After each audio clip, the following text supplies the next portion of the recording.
மட்டும் எங்க இருக்கும்போது அதெல்லாம் சொல்லல. அப்போ அவர் நியமித்த பாதையில் போகிறவர்களை அவர் பார்த்து கொண்டே இருக்கிறார்.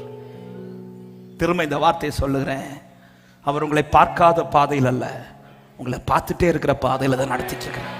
எத்தனை பேர் நம்பர் என்ன அவர் பார்த்துட்டே இருக்கிறார்? அவர் கண்கள் என் மேல இருக்குதுன்னு சொல்றவங்க, என்னை நடத்துகிற பாதையில் கர்த்தருடைய கண்கள் என் மேல இருக்கிறது. என் மேல் அவர் நோக்கமா இருக்கிறார். என்னை அறிந்திருக்கிறார். என்னை ஆராய்ந்து அறிந்திருக்கின்றீ.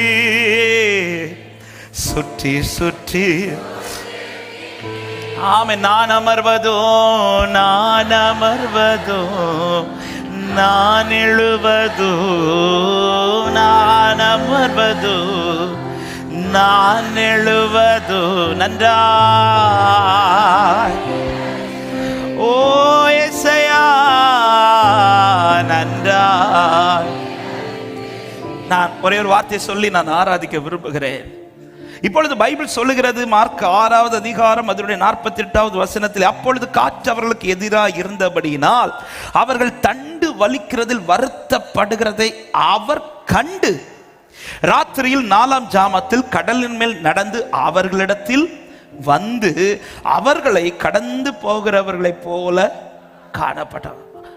அவர்களை கண்டு அவர்கள் நடுவில் அவர் காணப்பட்டார். எப்பொழுது அவர் காணப்படுகிறார் என்றால், காற்று அவர்களுக்கு எதிராக இருந்து அவர்கள் தண்டு வலிக்கிறது வருத்தப்படுறதை பார்க்கிறது வரை அவர் அவர்களுக்கு காணப்படல. உண்மையிலே இதுல நமக்கு ஒரு பெரிய ஒரு கொஸ்டின் மார்க் இருக்கும். ஏன் ஆண்டவரே இவ்வளவு ஒரு, அதாவது முடிஞ்சு போகிறது வரை நீங்க ஏன் பார்த்துட்டு இருக்கிறீங்க?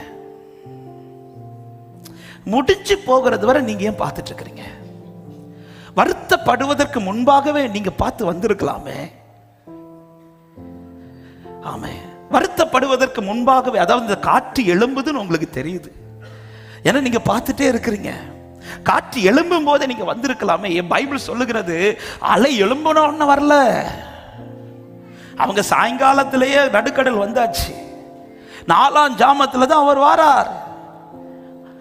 அதாவது எதிர்காற்று எழும்பி இன்னும் கொஞ்ச நேரத்தில் இவங்க மூழ்க போறாங்க. இந்த தருணத்தை பார்த்த பிறகுதான் அவர் வாரார்.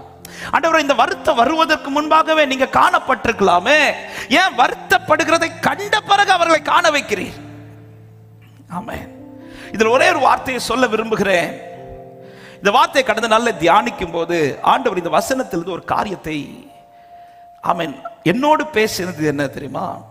அவங்க எப்படி இருக்கிறாங்கன்னா, இப்ப இந்த சிச்சுவேஷன்ல பிரச்சனை ஜாஸ்தி ஆகுது, படகு இப்ப தத்தளிக்குது. அவங்க எதுக்கு தான் ட்ரை பண்றாங்க தெரியுமா? இந்த படகு திரும்ப பின்னோக்கி போகணுங்கிறதுக்கல்ல, தேவன் சொன்ன இடத்துக்கு போகணுன்றதான் ட்ரை பண்றாங்க. ஆமா, ஆங்கிலத்தில் ஒரு மொழிபெயர்ப்புல அதனுடைய அர்த்தம் இப்படி கொடுக்கப்பட்டிருக்கிறது, அவன் இன்னும் முன்னாடி போறதுக்கு ட்ரை பண்றான். எவ்வளவு பிரச்சனை அடிச்ச பிறகும் அவனுடைய தீர்மானம் என்ன தெரியுமா? நான் எந்த நேரத்தில் பின்வாங்கவே மாட்டேன். கர்த்தருக்காய் என் வாழ்க்கையில் எவ்வளவு பெரிய பிரச்சனை அடிக்கட்டும், என் வாழ்க்கையில் எவ்வளவு பெரிய அலைகள் மோதட்டும், கர்த்தர் என்னை நடத்துற பாதையில நான் பின்வாங்க மாட்டேன். கர்த்தர் என்னை நடத்துற பாதையில நான் பின்வாங்க மாட்டேன். எத்தனை பேர் இந்த காலை நேரத்தில் சொல்ல முடியும்? ஜீசஸ் ஆண்டவர் எதை பார்க்கிறார் தெரியுமா? அவன் என்ன எதுக்கு ட்ரை பண்றான்? பின்வாங்கி போற ட்ரை பண்றானா, இல்ல முன்னாடி போற ட்ரை பண்றானா? இதை பார்த்ததும் இதை கண்டு அவர்களுக்கு காணப்படுகிறார். நான் அவர்களுக்காய் காணப்படுவேன். யாருக்காக காணப்படுவீர் ஆண்டவரே? என் பாதையில பிரச்சனை வந்து பின்வாங்காமல் நிற்கிற என் பிள்ளைக்காக நான் காணப்படுவேன் என்று இந்த காலை நேரத்தில் கர்த்தருடைய ஆவியானவர் பலிபீடத்திலிருந்து பேசிக் கொண்டிருக்கிறார். அன்புள்ளமே, பின்வாங்கிறாத, பின்வாங்கிறாத. இதோ காணப்படுகிற காலம் வருகிறது, உனக்காய் கர்த்தர் காணப்படுவார். ஜீசஸ், பின்வாங்கிறாதீங்க. திரும்ப அந்த படக ஃப்ரண்ட்ல போக தான் ட்ரை பண்றாங்க, ஃப்ரண்ட்ல போக தான் ட்ரை பண்றாங்க.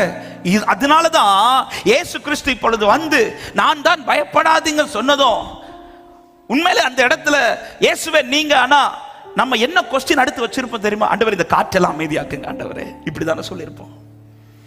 ஆனா பேதுரு என்ன கேட்கிற தெரியுமா? ஆண்டவர், நீரை ஆனால் நான் நடக்கட்டான்னு கேட்கிறேன். ஆமே, நாம இருந்த இயேசுவை பார்த்தோன்னு என்னங்க ஃபர்ஸ்ட் கேட்போம்? ஆண்டவரே இந்த பிரச்சனையை சால்வ் பண்ணுங்க ஆண்டவரே. அவங்க பிரச்சனை அதன் பிறகு மைண்டே பண்ணல. ஆண்டவர் சொல்ல, ஆண்டவர் நீரை, ஆனால் நான் ஃப்ரெண்ட்ல வரட்டும் ஆண்டவர், நடக்கட்டும் ஆண்டவரே. அவங்க ஃபோக்கஸ் முழுவதும் என்ன தெரியுமா? இது கர்த்தர் நடத்துற பாதை. ஆமே, பிரச்சனை வர்றதை என்ன பின்வாங்க வைக்க இல்லை இல்லை இல்லை. நான் அவரால் அழைக்கப்பட்டவன், பின்வாங்க மாட்டேன், பின்வாங்க மாட்டேன்.